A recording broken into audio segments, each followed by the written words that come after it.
very pleased to be joined by Matt Cardle this morning. But before we chat to Matt, let's get a sneaky peek at his new single with Spice Girl, Mel C, Loving You.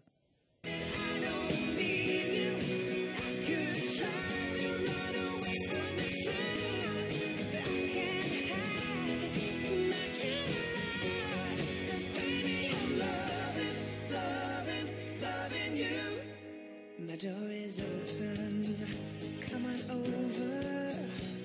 The night is still young.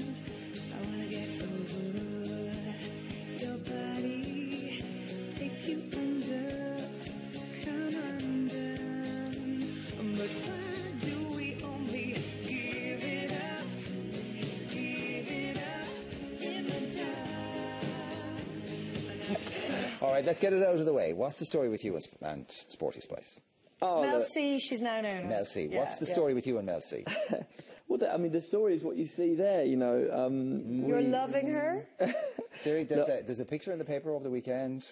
Smoochy Doochie. Look, if it's the picture that I think it is, it's chivalry. Matt's like, well, hang on a second, I'll just see what this picture is.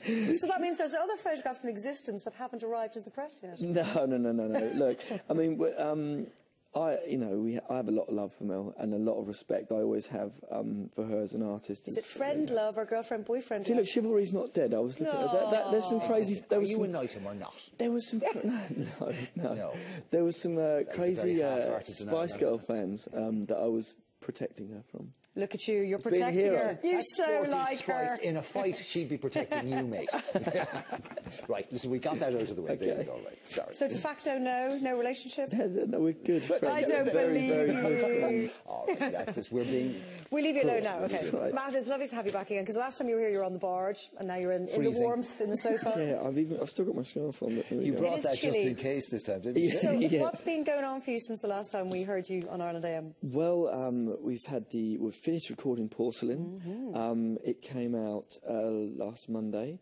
And again, you know, for the third time, I charted really high with my album. And I just want to thank everybody who's been supporting me. And you know, we're taking it on tour next year, which is the thing that I'm really focusing on. We're playing the Academy on the 2nd of April. It will be a great gig, so get down to the Academy. And is the third album supposed to be the difficult album? How was the process? The saying is it's the difficult second album, but I mean, like I said in many interviews before, my personal life was what was difficult about writing the second album, which actually in turn made writing the album easy because I had so much to write about. So no, making an album is difficult, writing an album is difficult, producing it, deciding what tracks, who you're going to write with. I mean, we've been all over the world again, writing and producing this album.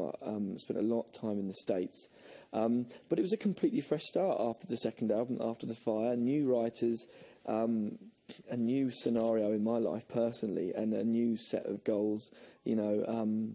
Back in the day, when they used to find artists and develop them, you had the first album, which of course you'd had 20 years to write, because that was some of your experience. The difficult second album, because you had to get that done while you were promoting the first one and you were doing it on the road. Yeah. The third album was when you were supposed to hit your stride and, you know, the sum of your experience, and it was all supposed to coalesce. Do you feel that this one is, that you actually are completely on top of it, you kind of really know what you're doing? Yeah, no, I absolutely feel like that. And again, I mean, like with the second album, I not only produced, I did a lot of the instrumentation on the album as well, because I do play drums and percussion. And it's an awful lot to take on.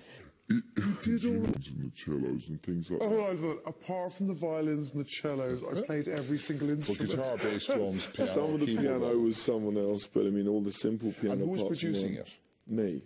So therefore, who's the sounding board?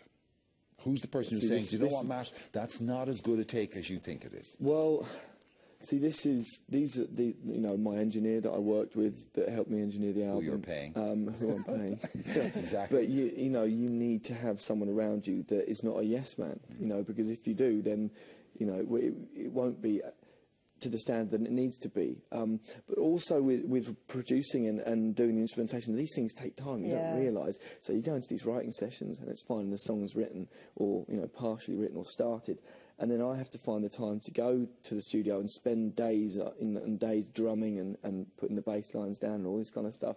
And it's nice. You need to to delegate better, Matt.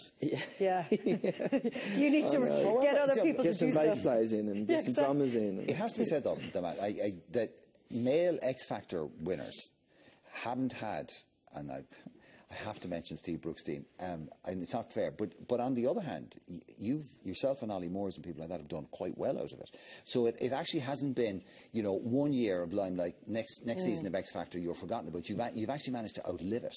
Well, I mean, I think I can only speak personally, but I mean, for me, it was a case of I spent my life doing this. This is what I dedicated my life to, and I've put so much groundwork in. And I think that's what's helping me post the show.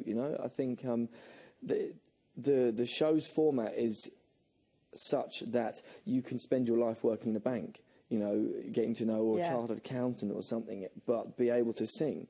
And then decide when you're 27, you know what, I've had enough of this, I'm going to go for it and win it. And then what the hell do you know about the industry or, bad sound? You get okay sound on the show, you come out, I mean, the first gig that I did when I came out of the show was Twickenham, with these two little monitors, 80,000 men screaming at you, through beer. It's just like... We've all done gigs in toilets, mate.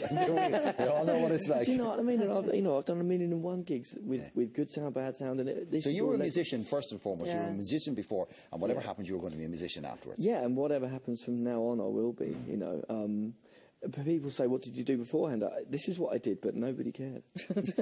How did... they do now. How did to go back to Mel C, how did the track with Mel C come about? It was interesting. I mean, me and Mel first bumped into each other on X Factor. We were watching the show in the crowd, and we just kind of got on really well. We were just messing about in our seats, and, we could tell that we were both very easygoing. And then we bumped into each other a few times elsewhere. We both played the Isle of Wight Festival. And you fancied her. You tried your luck, and for 15 worked. years. Yeah, for 15 years I fancied her. Did you have a Spice Girls poster on your wall? No. Oh, yes. He didn't. But he can't say no, because that's insulting to Mel C, but he can't say yes, because that's saying he loved the Spice Girls music. I was a fan of the Spice Girls for a very different reason at the time. Okay. As young men have interests. Perfectly acceptable. Exactly. Makes much more sense to have a poster of them on your wall than a bunch of hairy blokes. Well, exactly. Well, I had Kurt Cobain, but then again, Yeah, That didn't end well. No. No. Still good music. Anyway, speaking of good music, Porcelain by Matt Cardle, available now at all good shops, and the Academy gig 2nd of April. That's right. Fantastic. Matt, pleasure. Thank you. Nice to meet you.